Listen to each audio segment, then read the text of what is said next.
Assalamualaikum warahmatullahi wabarakatuh. Selamat siang semuanya. Pertama-tama yang kami hormati Bapak dosen pengampu mata kuliah getaran dan bunyi, Bapak Joni Haratua Panggabean, dan yang kami sayangi teman-teman kami sekalian. Kami di sini ingin mempresentasikan mengenai angular simple harmonic motion atau gerakan harmoni sederhana angular. Sebelumnya, kami ingin memperkenalkan diri terlebih dahulu. Kami dari kelompok 2, saya Inka Fadila Damanik sebagai moderator. Saya Rizwan Mandutarigan sebagai pemateri 1. Dan saya Ruth Asri Febriani sebagai pemateri 2. Baiklah, langsung saja. Yang pertama, pendahuluan. Pendahuluan yang pertama, latar belakang. Gerak adalah kegiatan yang pasti terjadi dalam kehidupan di bumi ini. Dalam kehidupan sehari-hari seperti orang yang sedang bermain ayunan. Gerak dari ayunan yang dimainkan merupakan salah satu contoh dari gerak harmonik yang sederhana. Apa yang terjadi ketika senar gitar dipetik lalu dilepaskan? Nah, akan terlihat suatu gerak bolak-balik yang melewati lintasan yang sama. Gerakan seperti ini dinamakan gerak periodik. Contoh lain gerak periodik adalah gerakan bumi mengelilingi matahari atau revolusi bumi. Gerakan bulan mengelilingi bumi, gerakan benda yang tergantung pada suatu pegas, dan gerakan sebuah bandul. Di antara gerak periodik ini ada gerak yang dinamakan gerak harmonis. Kemudian gerak harmoni merupakan gerak sebuah benda di mana grafik posisi partikel sebagai fungsi waktu berupa sinus dapat dinyatakan dalam bentuk sinus atau kosinus. Gerak semacam ini disebut gerak osilasi atau getaran harmonik. Contoh lain, sistem yang melakukan getaran harmonik antara lain dawai pada alat musik, gelombang radio, arus listrik AC, dan denyut jantung.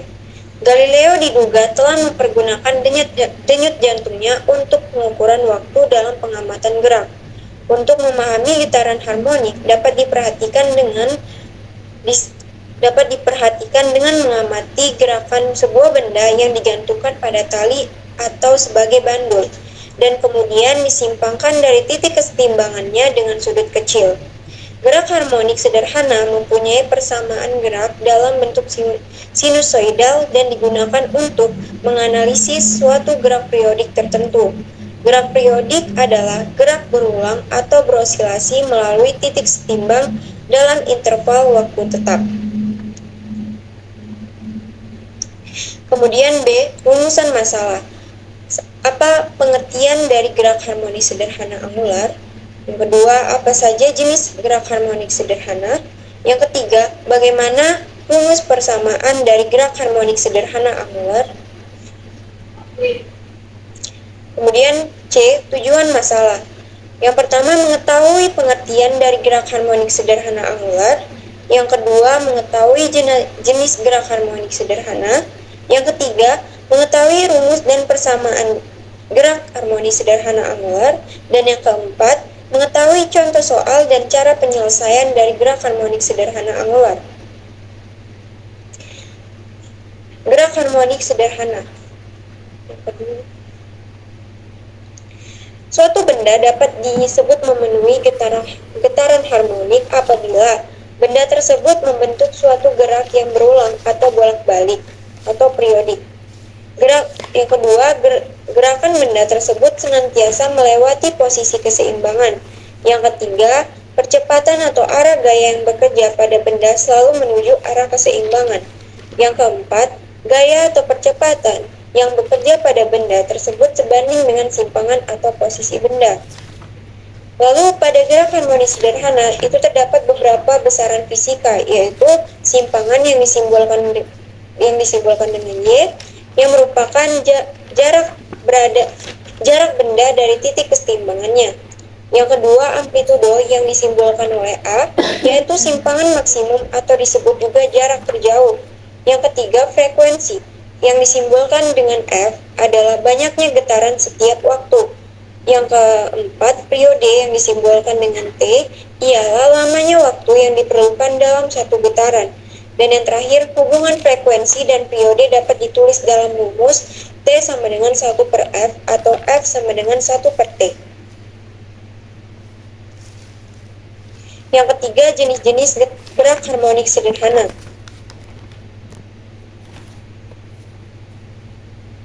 Jenis-jenis gerak harmonik sederhana ada dua. Yang pertama, gerak harmonik sederhana linier. Nah, pergerakannya ada pada satu garis lurus vertikal maupun horizontal. Misalnya apa? Misalnya penghisap dalam silinder gas, gerak osilasi air raksa atau air dalam pipa U, gerak horizontal atau vertikal dari pegas atau pegas pada mobil, dan sebagainya. Yang kedua, gerak harmonik sederhana angular yang akan kita bahas selanjutnya, yaitu pergerakannya yaitu mengayun, membentuk pola setengah lingkaran ataupun bisa saja perputaran. Misalnya, gerak bandul atau bandul fisis atau bandul jam, osilasi ayunan torsi, dan sebagainya.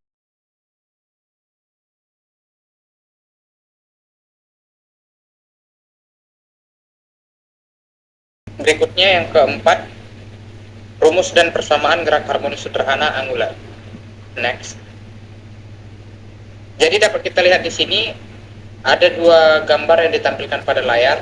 Yang di sebelah kiri adalah kondisi statis, yang di sebelah kanan adalah kondisi berosilasi. Jadi gerak harmonis sederhana itu pada dasarnya menggunakan persamaan hukum Newton pertama dan hukum Newton kedua. Pada kondisi statis berlaku hukum Newton pertama. Mengapa? Karena saat benda dalam kondisi statis, maka total gaya yang diciptakan itu adalah nol. Namun saat kondisi berosilasi, di mana massa pada benda itu kita tarik sehingga benda mulai melakukan gerak naik dan turun yang disebut osilasi, maka benda menghasilkan percepatan yang sebanding dengan massanya. Sehingga berlakulah hukum Newton kedua, di mana sigma F adalah massa dikali dengan percepatannya. Baik, pertama kita lihat dulu kondisi statis. Saat kondisi statis, di mana pegas atau koefisien pegasnya itu tidak memiliki perpanjangan. Pada gambar grafik dapat kita lihat, di situ terdapat K ataupun koefisien pegas, di mana panjang K itu disimbolkan dengan Y. Kita menggunakan Y karena dia berada pada sumbu Y. Kemudian ada I atau inersia. Itu kita gunakan inersia pada katrol. Jadi tergantung jenis katrol yang kita gunakan. Selanjutnya ada R ataupun jari-jari. Di sini kita menggunakan jari-jari katrol. Berikutnya ada massa benda. Dan ada W, yaitu massa dikali gravitasinya. Kemudian ada tegangan tali pada benda yang diikat, yaitu T1. Karena tadi kita menggunakan hukum Newton pertama, di mana sigma F sama dengan 0. Jadi total gayanya dapat kita tuliskan, gaya yang bekerja di kondisi statis adalah T1 tegangan tali pertama, kemudian massa dikali gravitasi. Jadi kita anggap gaya pada katrol pertama itu berlawanan arah jarum jam, sehingga dapat kita simpulkan massa dikali gravitasinya itu negatif. Mengapa negatif? Karena dia berlawanan dengan arah gaya. Massa dikali gravitasi itu menarik benda ke bawah, sedangkan gaya yang ditimbulkan dari katrol dan pegas itu menarik benda berlawanan arah jarum jam, sehingga arah gayanya itu berlawanan jarum jam, sehingga T1 dikurang mg sama dengan 0. Kita pindahkan massa dikali gravitasinya ke ruas kanan, sehingga T1 sama dengan massa kali gravitasi. Nah, selanjutnya pada katrol itu berlaku hukum torsi. Jadi kalau kita ubah sigma F sama dengan 0 itu ke dalam bentuk torsi, menjadi total torsi sama dengan 0, di mana sigma F itu sebanding dengan sigma torsi. Jadi sigma torsi sama dengan 0. Kita tuliskan gaya-gayanya, total gaya, yaitu T1 kali R, itu adalah tegangan pada tali pertama dikalikan dengan jari-jarinya. Dikurang dengan koefisien pegas dikali panjang pegasnya dikalikan dengan jari-jari. Kenapa dikurang? Di sini kita beranggapan bahwa pegas itu berlawanan dengan arah gaya, sehingga T1 kali R dikurang KYR sama dengan 0. Kita pindahkan sehingga hanya tersisa T1R di ruas kiri, menjadi T1R sama dengan KYR. Kedua ruas kita kalikan dengan R, hasilnya T1 sama dengan K kali Y. Untuk mencari nilai Y-nya, Y sama dengan T1 dibagi dengan koefisien.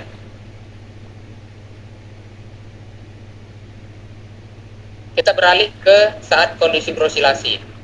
Jadi saat massa benda itu ditarik, kemudian dilepas, bendanya itu akan menghasilkan osilasi, yaitu gerakan naik dan turun. Gaya yang bekerja adalah hukum Newton 2, di mana total gaya sama dengan massa dikali dengan percepatannya.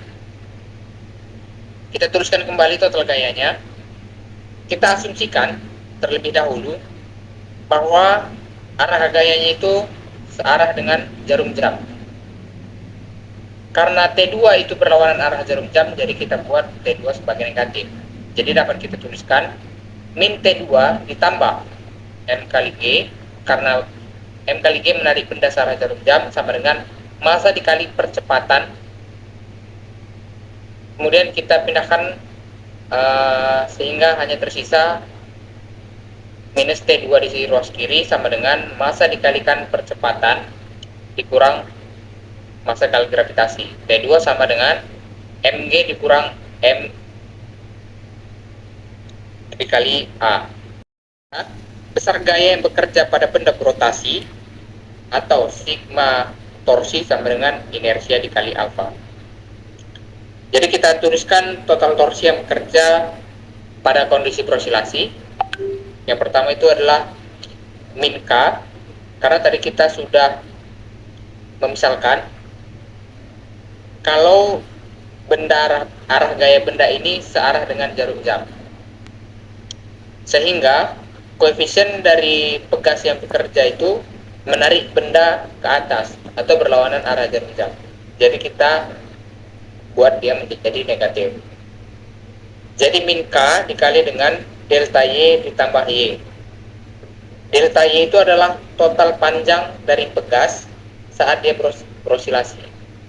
Jadi saat benda itu kita tarik sehingga pegasnya meregang, timbullah maka pegas itu bertambah panjang. Itulah delta Y ditambah dengan Y. Y adalah panjang dari pegas sebelum berosilasi dikali dengan jari-jari atau R. Kemudian kita tambah dengan T2 dikali dengan R jari-jarinya, itu sama dengan I dikali dengan AY per R. Mengapa alpha di situ menjadi AY per R? Karena alpha itu sebanding dengan percepatan dikali dengan jari-jari. Jadi percepatan pada sumbu Y dikalikan dengan jari-jarinya itu sebanding dengan alfa. Selanjutnya kita kalikan min K dan R ke dalam kurung, sehingga kita peroleh min K delta YR dikurang KYR ditambah. Tadi sebelumnya sudah kita dapat nilai T2 di atas. Jadi kita substitusikan persamaan dari hasil T2 yang kita peroleh menjadi M kali G dikurang M kali AY dikali dengan R sama dengan I kali AY per R. Selanjutnya kita substitusi lagi nilai Y yang kita dapat ke dalam. Di sebelah kiri sudah kita dapat nilai Y sama dengan T1 per K. Kemudian kita substitusikan lagi nilai T1 yang kita dapat di kiri atas T1 sama dengan M kali G. Jadi Y itu sama dengan M kali G dikali K, dikalikan dengan R, sama dengan KYR ditambah, kita kalikan R ke dalam kurung, ditambah MG kali R dikurang M kali AY kali R sama dengan I kali AY per R.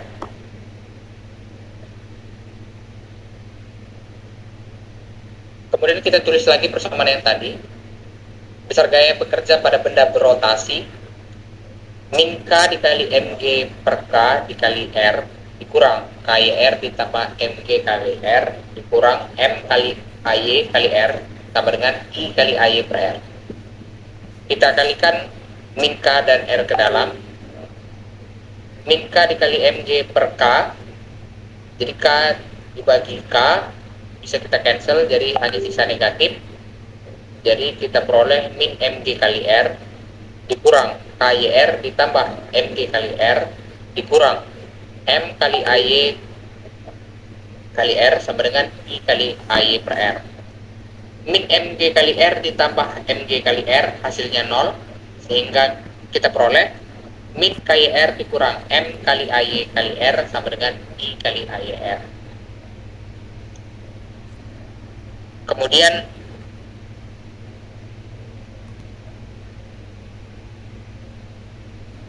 Kemudian kita pindah ruaskan sehingga min KYR sama dengan I kali AY per R ditambah M kali AY kali R.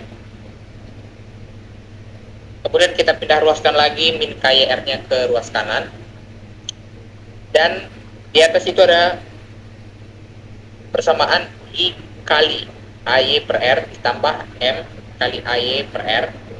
Kita asosiasikan AY-nya keluar dari persamaan. Jadi kalau kita keluarkan AY-nya, kita asosiasikan, kita peroleh I kali I per R ditambah M kali R dikali AY.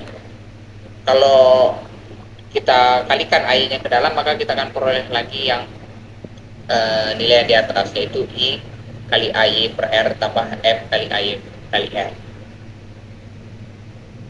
Kemudian kedua ruas kita bagi dengan I per R tambah M kali R, maka kita peroleh AY tambah KYR per I per R tambah MR. Supaya memudahkan, kita pindahkan nolnya di sebelah kanan, sehingga kita peroleh AY tambah KYR per I per R tambah MR sama dengan 0. AY itu kan adalah percepatan, sehingga percepatan itu turunan 2 kali dari Y terhadap waktu atau T. Karena AY itu percepatan pada suku Y, jadi bisa kita tuliskan turunan 2 kali Y terhadap waktu, atau D2Y per DT kuadrat ditambah KR pangkat 2 per I tambah MR kuadrat. Di atas itu kan ada I dibagi R, jadi R-nya kita naikkan ke atas, R-nya kita atas dan bawah itu kita kalikan dengan R. Jadi KYR yang di atas, R-nya jadi pangkat 2, MR, R-nya juga jadi kuadrat, I per R, R-nya di cancel. Jadi kita peroleh KR kuadrat per I tambah MR kuadrat Y. Nah, bentuk ini dapat kita lihat, itu adalah bentuk dari persamaan diferensial orde 2 homogen. Jadi kita misalkan KR kuadrat per I tambah MR kuadrat itu sebagai omega. Jadi dapat kita ubah menjadi bentuk persamaan diferensial orde 2 menjadi turunan 2 kali Y terhadap T ditambah omega kuadrat kali Y sama dengan 0. Tadi kita misalkan omega kuadrat itu sebagai KR kuadrat per I tambah MR kuadrat. Kemudian kedua ruas kita akarkan, omega kuadrat diakarkan menjadi omega saja, KR kuadrat per I tambah MR kuadrat menjadi akar KR kuadrat per I tambah MR kuadrat.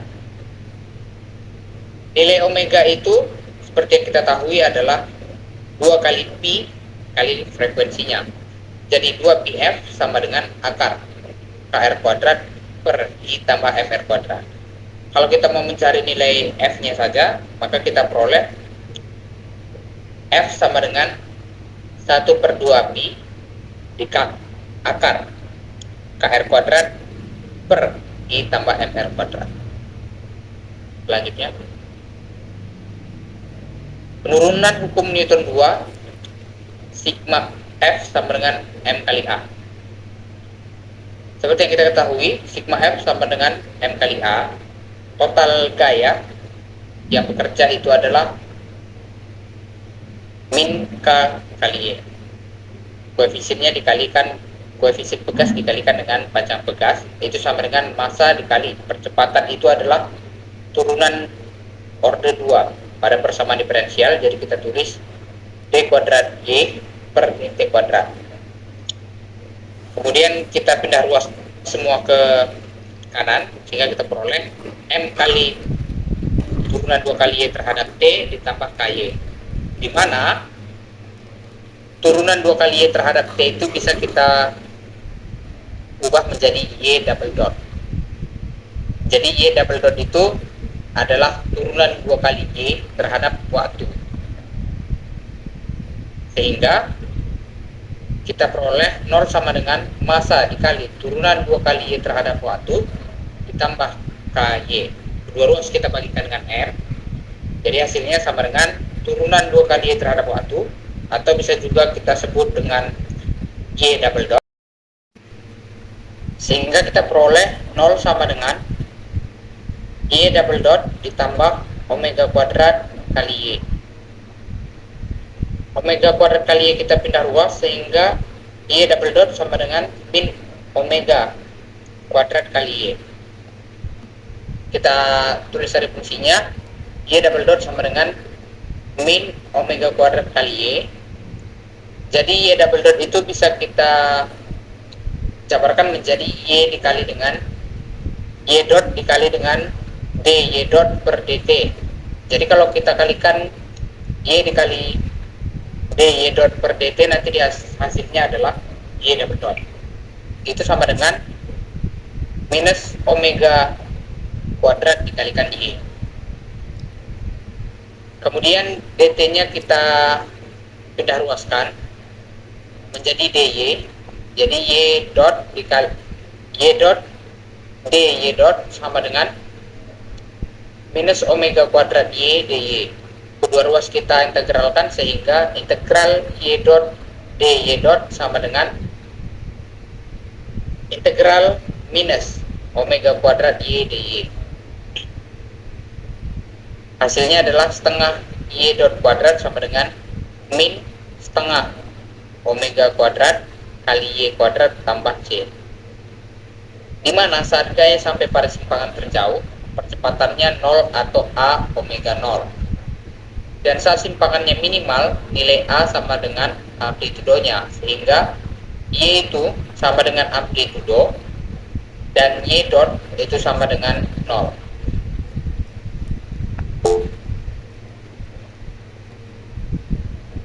Kemudian kita tuliskan persamaan yang tadi menjadi setengah Y dot kuadrat sama dengan minus setengah omega kuadrat Y kuadrat tambah C, di mana tadi Y sama dengan A dan Y dot sama dengan 0, kita substitusikan ke dalam persamaan sehingga setengah dikali 0 kuadrat sama dengan minus setengah omega kuadrat dikalikan A kuadrat ditambah C.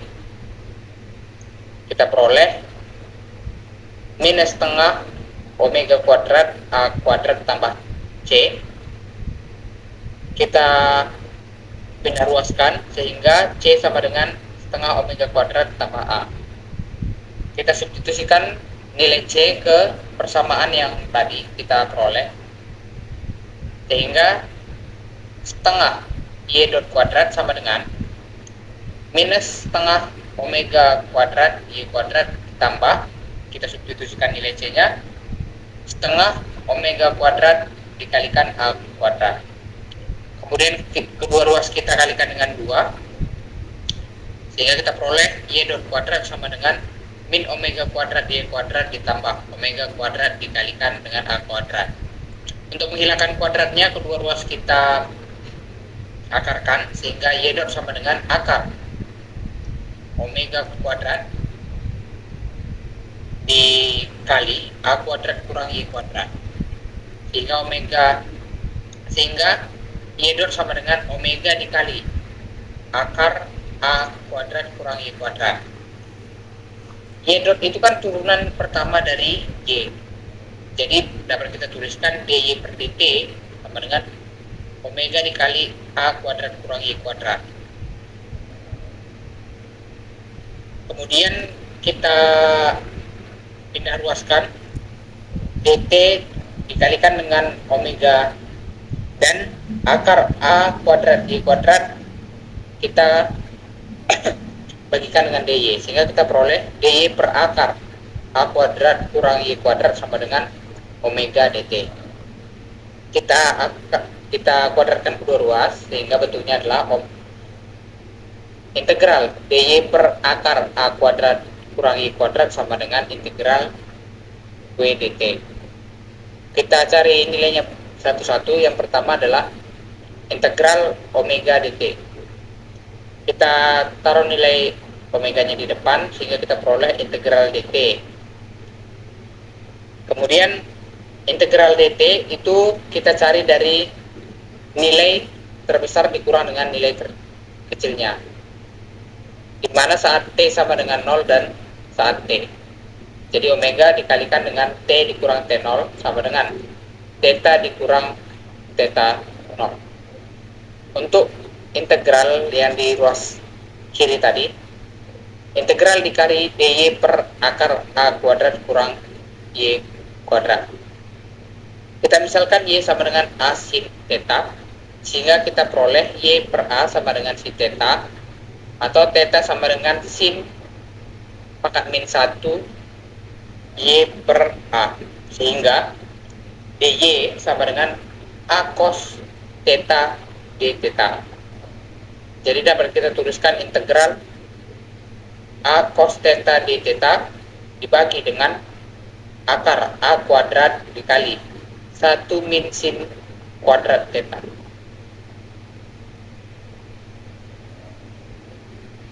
Kita tulis persamaan yang tadi, integral A cos theta d theta per akar A kuadrat dikali 1 min sin kuadrat theta menjadi A cos theta d theta per A cos theta. Itu kita dapat dari sifat sinus dan kosinus. Selanjutnya integral d theta itu sama dengan theta dikurang theta 0. Jadi batas atas dikurang batas bawahnya.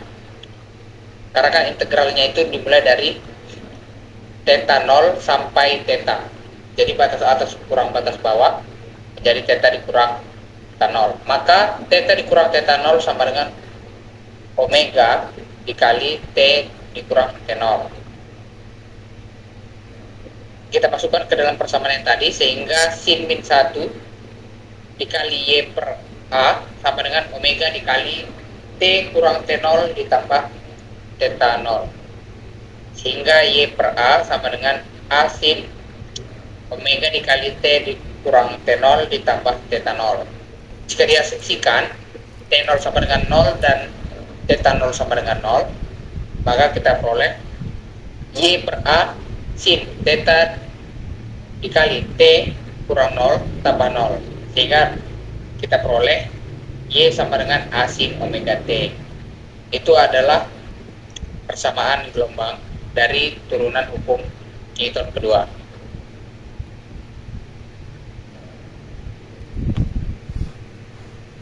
Kemudian kita buktikan Y sama dengan A sin omega T. Untuk membuktikannya cukup kita turunkan saja Y sama dengan A sin omega T. Jika kita turunkan, sehingga Y turunan pertamanya sama dengan A sin omega T kita turunkan, omeganya ke depan, sin menjadi cos itu minus, sehingga min omega A cos omega T. Kemudian kita turunkan lagi, omeganya maju ke depan, sehingga min omega kuadrat A sin omega T. Kemudian misal Y sama dengan A sin omega T, sehingga turunan kedua Y sama dengan min omega kuadrat Y, di mana A itu adalah min omega kuadrat Y, dan omega kuadrat itu nilainya adalah K per M. Jadi A atau percepatan itu sama dengan min K per M kali Y. M nya kita pindah luaskan ke kiri menjadi MA sama dengan min KY. Persamaan itu kita substitusi ke dalam hukum Newton pertama. MA sama dengan min KY.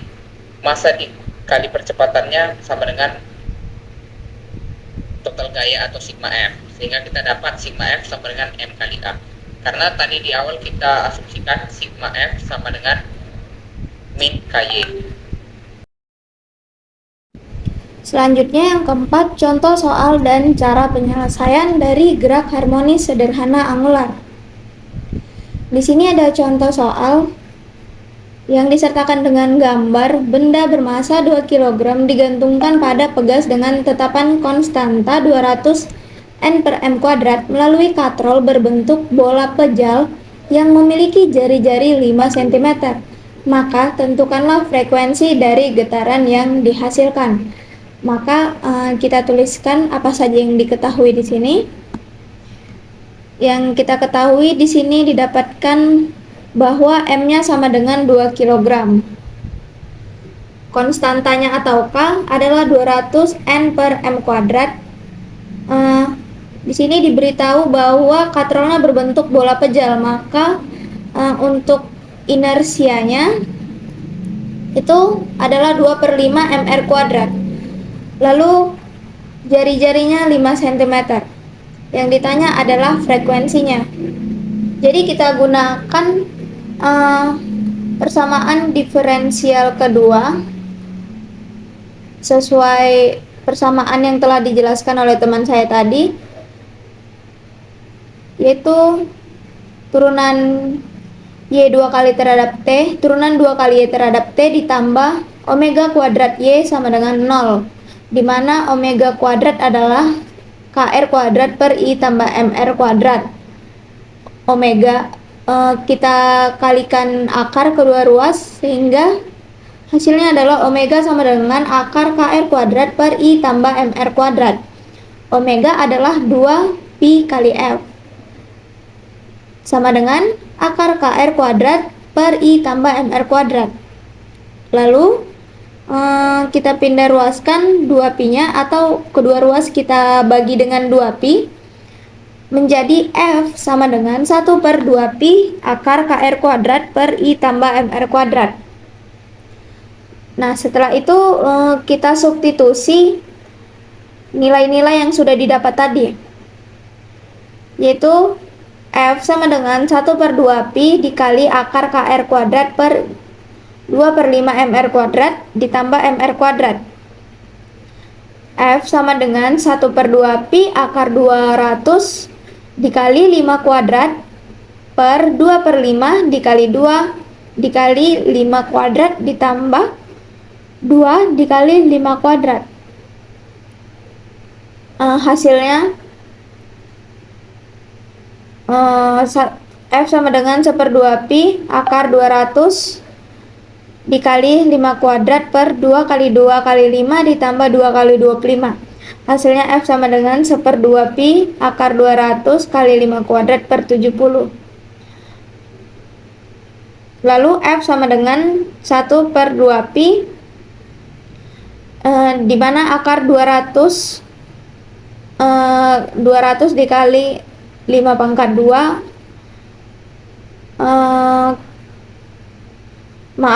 maksudnya untuk pembilang dan penyebutnya kita pisahkan akarnya. Ini tadi pembilang dibagi 10, penyebut juga dibagi 10 menjadi 1/2 pi akar 20 kali 5 kuadrat per akar 7. Hasilnya F sama dengan 1/2 pi 10 akar 5 per akar 7. F sama dengan Ini 10-nya kita bagikan dengan 2 menjadi 1/5 / 5 / 5 per akar 7. Lalu selanjutnya F sama dengan 1/5 dikali 5 / 5 per akar 7. Ini hasilnya adalah F sama dengan 5/35/7 pi. Ini kedua ruas kita kalikan dengan 7 sehingga hasilnya segini. Lalu kita hitung, hasil akhirnya adalah frekuensinya sama dengan 1,3451 Hz. Sekian presentasi dari kami. Kurang lebihnya kami mohon maaf. Selamat siang. Assalamualaikum warahmatullahi wabarakatuh.